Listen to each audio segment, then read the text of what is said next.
Alors, on continue l'exercice de Lynda.lan. Dans Lynda.lan, nous avions, allons voir ensemble, nous avions à définir des stratégies de groupe, à faire des stratégies de groupe pour notre entreprise. Alors, on avait des préférences pour nos utilisateurs et on avait quelques GPO. Et je vous avais demandé d'arrêter à cette étape-ci. Et ceux qui voulaient s'essayer pour les prochains, vous aviez aussi, je vous avais placé des vidéos dans Moodle vous expliquant comment faire, mais je vais vous expliquer live devant vous. Ça va? Et là, pour l'instant, nous allons faire ça ici. Le premier, perdons pas de temps, mapper le lecteur P2 points pour tous les employés sur le répertoire partage d'EP situé dans la racine, dans le lecteur C. Action mise à jour. Allons-y. Alors, comment on fait ça? Alors, on va ouvrir notre serveur et nous allons sur... Je vais aller dans ma console de gestion. Et ici, je vais aller placer tout de suite, il me manque des snap-in. Alors, je vais ajouter mon snap-in utilisateur du domaine et gestion des stratégies.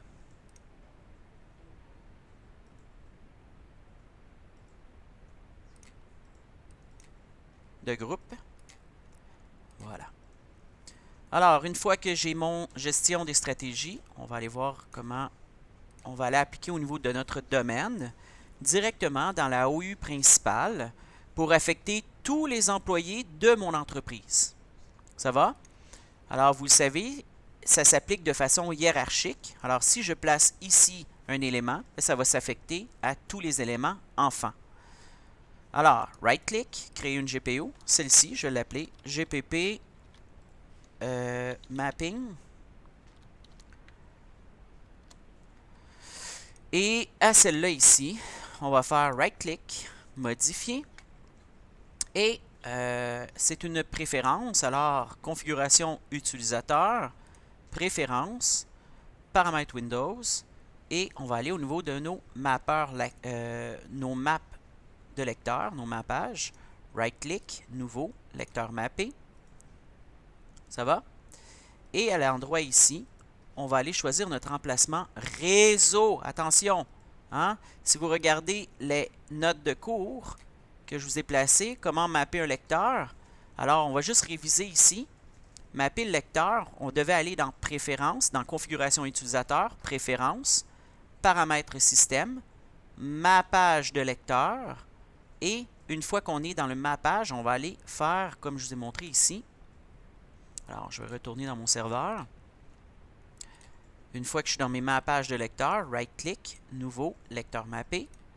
Et à cet endroit-là, on va le laisser à action mettre à jour. Et ici, comme j'écris, c'est écrit l'emplacement. Faire attention, ça doit être l'adresse IP du serveur ou le nom du serveur. Ça va? Moi, je préfère mettre le nom du serveur. Une adresse IP peut changer, mais un nom d'ordinateur ne devrait pas changer. Alors, c'est préférable de mettre le nom d'ordinateur. On va aller chercher le répertoire à mapper. Ça va? Le répertoire partagé. Et il faut vraiment faire attention, là, ça devrait toujours être un emplacement réseau qu'on place là. Alors, allons le faire maintenant. L'astuce pour ne pas faire de faute, ce que je vous propose, c'est vraiment WinR. On va écrire // le nom de notre ordinateur, de notre serveur plutôt. Enter. Et on va aller tout de suite sur notre map. Hein? C'est ici que je veux mapper. Alors, je clique en haut, CTRL-C pour copier et je vais aller le coller. OK. Non, attendez, un peu trop vite. Je veux utiliser la lettre P. OK. Là, c'est bon. Ça va? Alors, toujours, quand on fait quelque chose, on doit le tester sur notre client. Alors, on va aller le tester tout de suite sur notre client. Comment on va faire ça? Bien évidemment, avec un GP Update. Alors, je ne l'ai pas de préparé. GP Update /force. Parce qu'on ne veut pas attendre 90 minutes. Par défaut, toutes les stratégies s'appliquent après 90 minutes de façon automatique ou sinon après le redémarrage de la session. Parfois même, une GPO va nécessiter un redémarrage d'un ordinateur.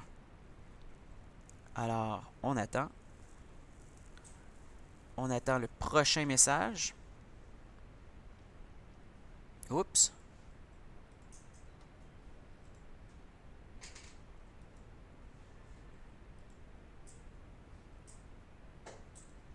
Ok, oui. J'ai oublié de placer mon... Je crois que je ne suis pas dans un domaine. Alors, on va aller voir ici. Je suis encore dans Gotham. Ok. C'est pas bon. Alors, je vais juste loguer mon... il essayait de communiquer avec Gotham, mais il n'était pas capable. Alors, comment je vais faire ici? Je vais aller me placer tout de suite avec Lynda.lan. Et ici...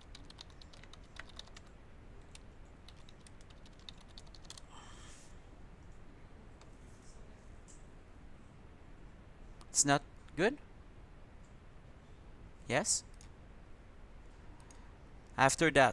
Après ça, là, je n'ai plus besoin de faire mon GP update /force parce que de toute façon, quand je vais fermer ma session, alors je vais juste... je vais redémarrer ultérieurement. Théoriquement, ça devrait fonctionner. Alors, juste fermer ma session.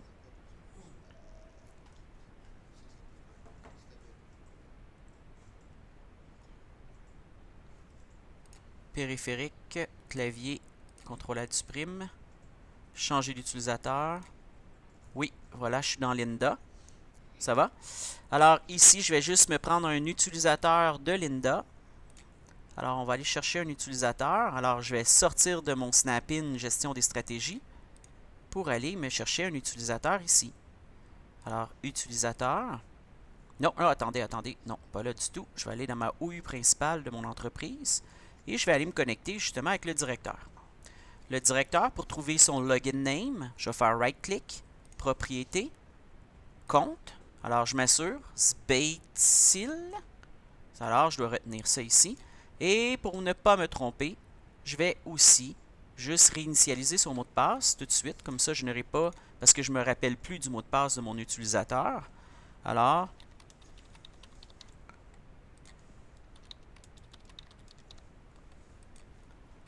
voilà. Alors maintenant, je devrais être capable de l'utiliser.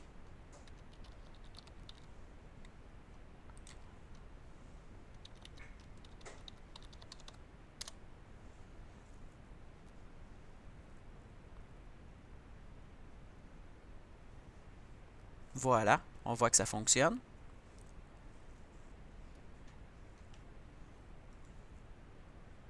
Et théoriquement, il devrait avoir aussi tout de suite d'appliquer la stratégie. Et oui, nous fonctionnons avec des versions d'essai de Windows.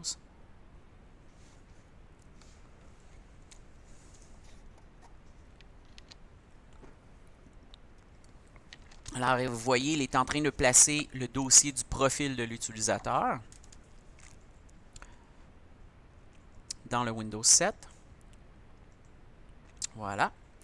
Et maintenant, on va aller voir si la lettre de lecteur... Ouais, bravo, la lettre de lecteur a fonctionné. Ça va? Alors, ici, comme on a pu voir, j'étais sur un client qui n'était pas connecté sur Lynda. Je l'ai juste reconnecté à Lynda. Et par la suite, ben, la GPO, automatiquement, vu que j'ouvrais la session, la GPO s'est appliquée. Alors, génial. Fait que celui-là, ça va. Prochain. On y va avec le prochain. Le prochain, c'était configurer la page d'ouverture d'Internet Explorer afin que celui-ci ouvre automatiquement à la page web www.lynda.com en page d'ouverture pour Internet Explorer pour tous les utilisateurs. Alors, comment on fait ça? Alors, on va revenir à notre serveur. Mais avant tout, il est très important de prendre note de la version de notre Internet Explorer. Vous allez comprendre pourquoi. Alors, tout de suite, je ne perds pas de temps, moi. Je vais aller voir tout de suite mon Internet Explorer qui est ici.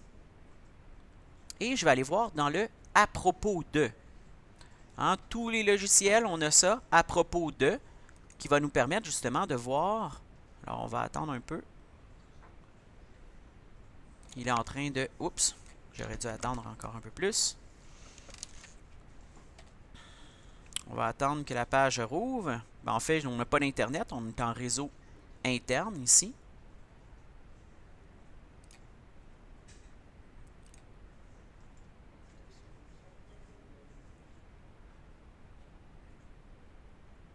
On peut le voir tout de suite ici. Hein, regardez même Internet Explorer 9. Alors, on utilise présentement une version d'Internet Explorer 9. Sinon, habituellement, on va aller ici dans « À propos de Internet Explorer ». Et à cet endroit-là, on va être en mesure de... Alors, allons-y.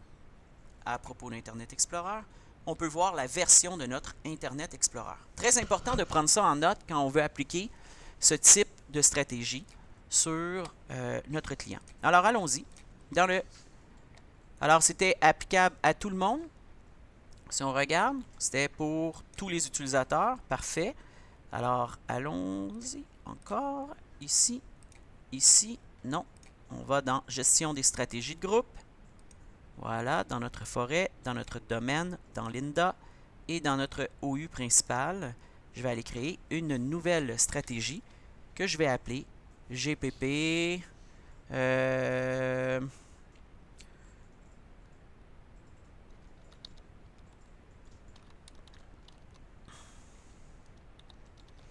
Start Web Page. En autant que vous savez hein, à quoi servent vos GPO, idéalement, il faut être le plus explicite possible dans la définition du nom de notre GPO.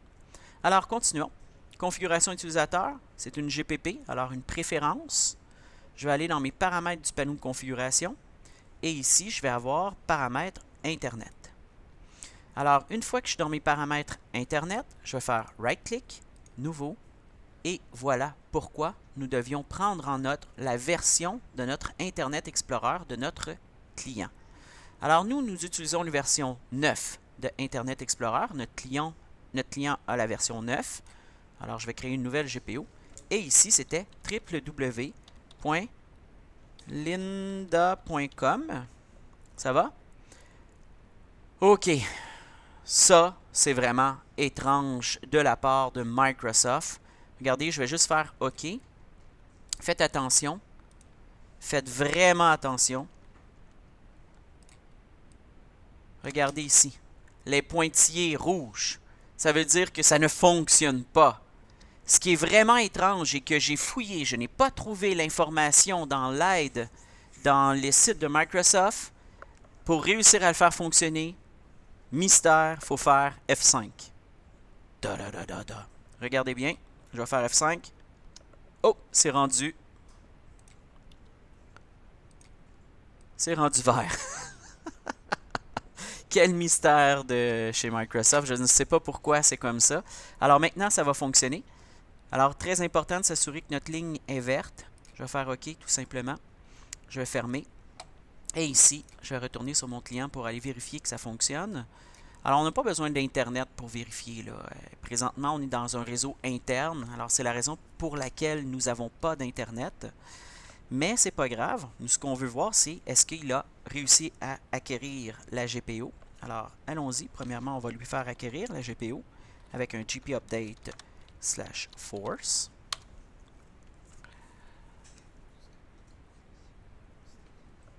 Et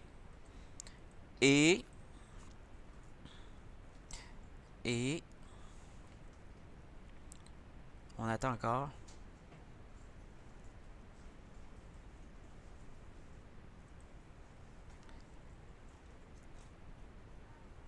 Terminer sans erreur. Et encore une autre fois, s'il vous plaît. Oups, bizarrement, il y a eu un message qui est apparu. J'ai pas eu le temps de lire. Mais on va aller voir si ça a fonctionné ici.